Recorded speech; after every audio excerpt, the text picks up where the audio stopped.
Levi's also a Taryn and Dan. And Amber has a son, Treston, who's a big fan. So I just want to say shout out Treston and shout out Amber. These are you guys don't even know. These are my friends from Edmonton. These are my friends from Canada. This goes way back. But anyways, shout out Treston. Hello, Amber. I also saw in Levi's text, he said Stone Cold Steve Austin's a bitch because he knows that Stone Cold Steve Austin's my favorite wrestler and he was probably just trying to get my attention. And next time I see Levi, I'm going to have to hit him with the fucking Stone Cold Stunner, which I've done many times and I'll do again. Braden Haddock says, where did the inspiration for trying to kill me come from? Does it correlate to a real life event? Yeah, it does actually. Okay. The events that inspired the song Trying to Kill Me, super real. Hold on, we broke up.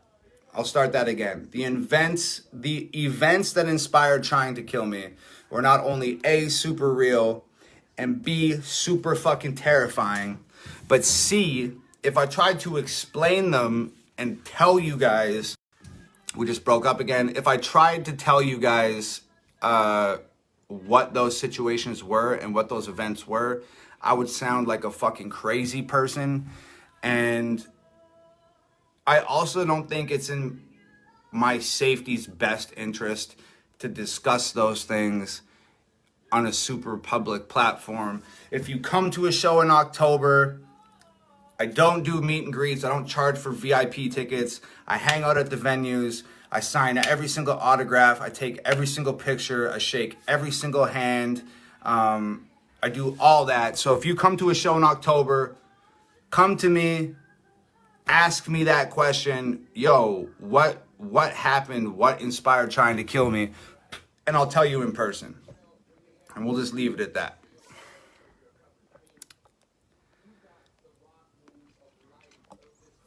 Arnell Barnett Jr. says, how many siblings do you have? I have one sibling. I just actually had to think about that. I just wanted to make sure. I'm so worried about forgetting people when I'm shouting people out or talking about my family or whatever. I'm so worried about forgetting people that I just had to think to myself, how many brothers and sisters do I have?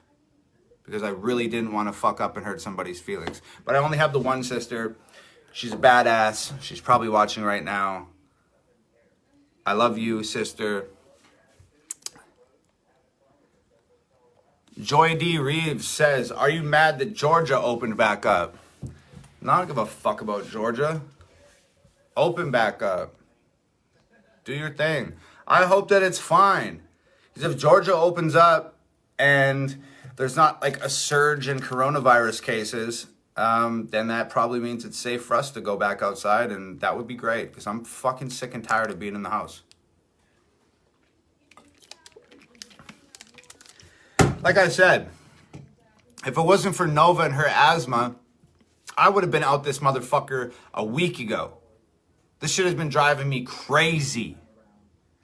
At this point, I've been inside for 65 days. I've watched all the Netflix I can watch. I've recorded all the fucking songs I want to record. I've drawn all the pictures I want to draw. I've cuddled with my dogs, all that I want to cuddle. At this point, if it wasn't for Nova, I'd fucking risk death and just go out there and start living my life because I'm so fucking bored at this point that trying to avoid dying would be preferable over sitting here twiddling my fucking thumbs and looking out the window. I'd rather take my chances out there with the fucking coronavirus, to be completely honest. That's how bored I am.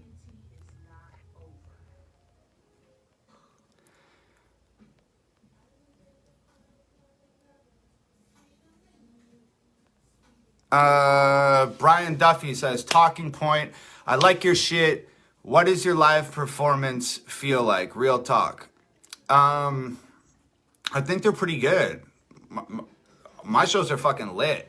We have a great time. I don't know how I can big up myself and really talk about my own performing ability.